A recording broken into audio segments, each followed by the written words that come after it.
So I joined Campus Compact in June of 2014, so it's been 2.5 years now.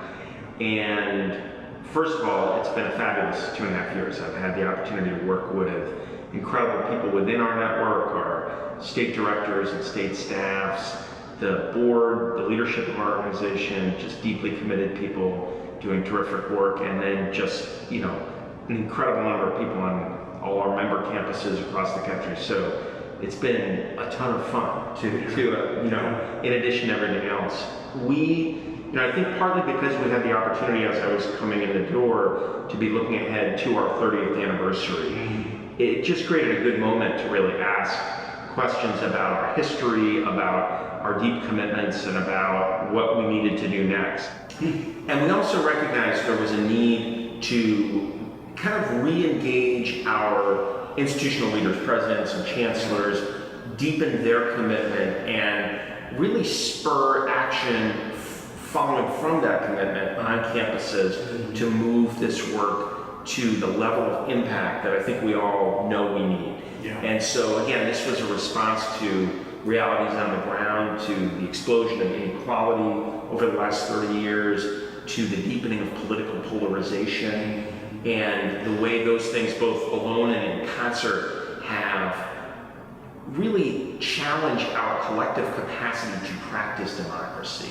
And so that was why Campus Compact was founded in the first place, was to enhance and sustain our democracy.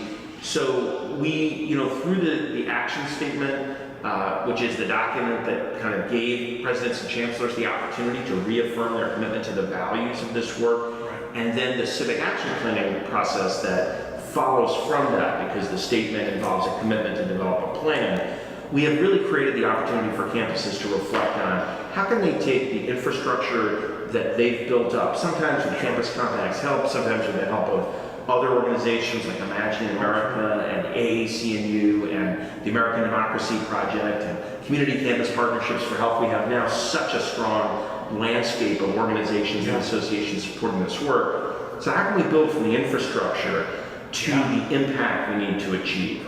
Well, first of all, I'm inspired by the idea that it's a national group of presidents coming together under the umbrella of Campus Compact, which is an organization I so admire, and I really appreciate the leadership that you're providing for this organization.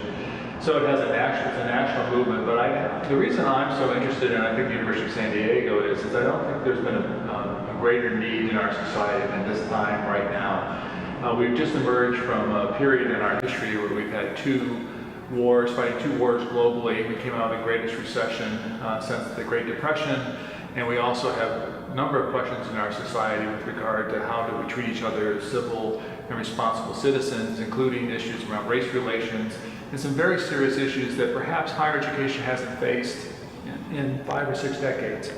So the 5 commitments are really great North Stars for us. And I spent a lot of my work in the community engagement area. So that commitment number 3, I just live and breathe that in my work, and our team does. And so really excited. That helps me to remember those key components of where we need to be considering. It isn't just political, it's not just socially, it's all of these things. You bring them, you integrate, and you move together. So every community has aspects in all of those areas, and those commitments help me remember, are we on target? That's just, again, really our North Star for that.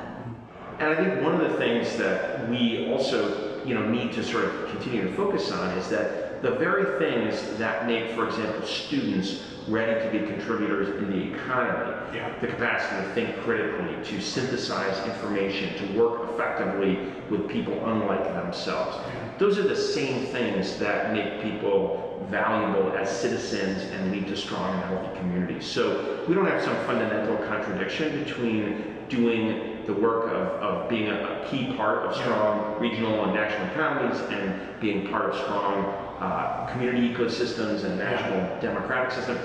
We do need to think better about how we make those things happen in concert and how we value those various roles that colleges and universities need to play.